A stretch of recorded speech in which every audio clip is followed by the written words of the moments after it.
If an expert in brain-based learning visited us at Olive Branch High School, I think they would be impressed with the strides we have taken to create a brain-based learning environment at our school. When we went to the block schedule 2 years ago, we participated in a week-long Kagan training. In this training, we learned how important it was that the students work in groups with each other and that we chunk up our information so that we deliver it about 20 minutes at a time and then give them a way to process that information before we move on to something else. We also talked a lot about giving the students opportunities to work outside the box using things like whiteboards and art. At OB, our motto is, OB will make it happen. In my approach, I do try to combine as many left brain, right brain activities as possible. I do lecture, but I also give them lecture notes they can fill in. We discuss vocabulary, but I also give them visuals. According to Emily Holbrook in her left brain versus right brain teaching techniques, it's important that teachers cover both of those things.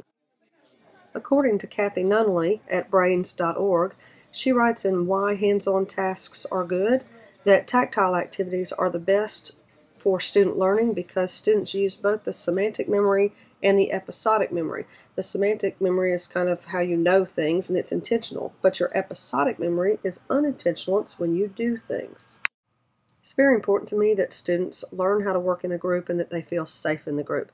This is one of the things that I can teach them that they can carry into the rest of their life. Wherever they work, wherever they go, they're going to have to be in a group and learn to get along with other people.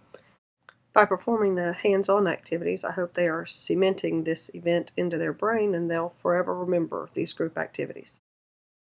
I do think that my approach offers students the opportunity to explore multiple intelligences and what's the best way for them to learn so that they will know for future reference how they learn the best.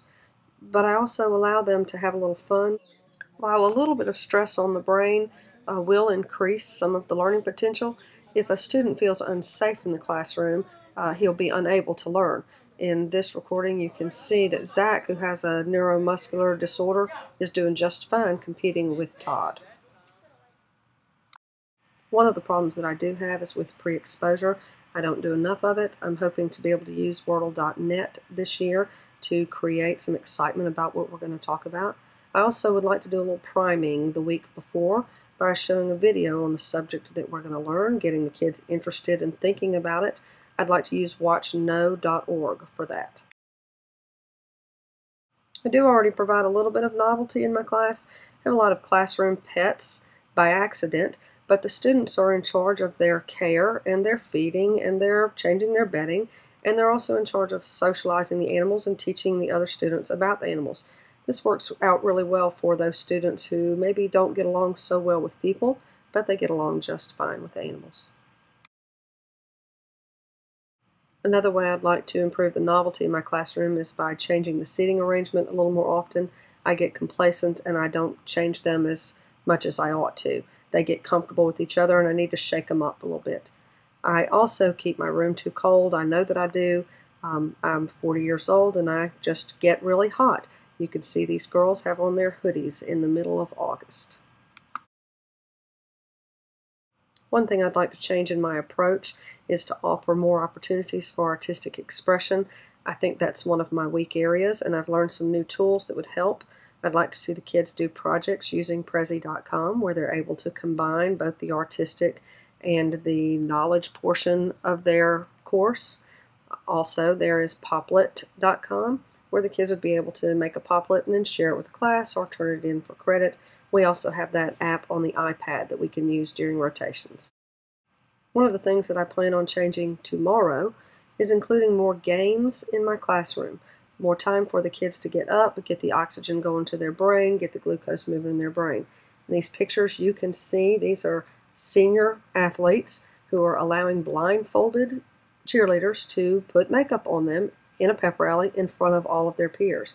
And it occurred to me how much fun they're having doing this, and they feel very secure and they're not afraid of anyone laughing at them, or if they do, they're going to laugh right along with them. This is the kind of energy and positive spirit we need them to come back to class with and throw themselves into learning in the classroom. Dr. Spencer Kagan has written a book called Silly Sports and Goofy Games, which I actually own and I will start using. He says that silly sports and goofy games actually provide nourishment to the brain. I think students should also have the opportunity to see their teachers as being silly, and maybe we can include them in some of our fun. Finally, I would say that I work very hard to try to motivate my students. I try to show them that learning can be very fun, that learning is not something you necessarily have to get out of a book. Learning can be something that you can hold in your hands, or that you can create, or that someone can tell you. Um, I hope that I can help them become lifelong learners. A new program that we're doing school-wide this year is called Cross the Line, where we help them set personal goals and school goals, and then help them evaluate whether or not they reach those goals.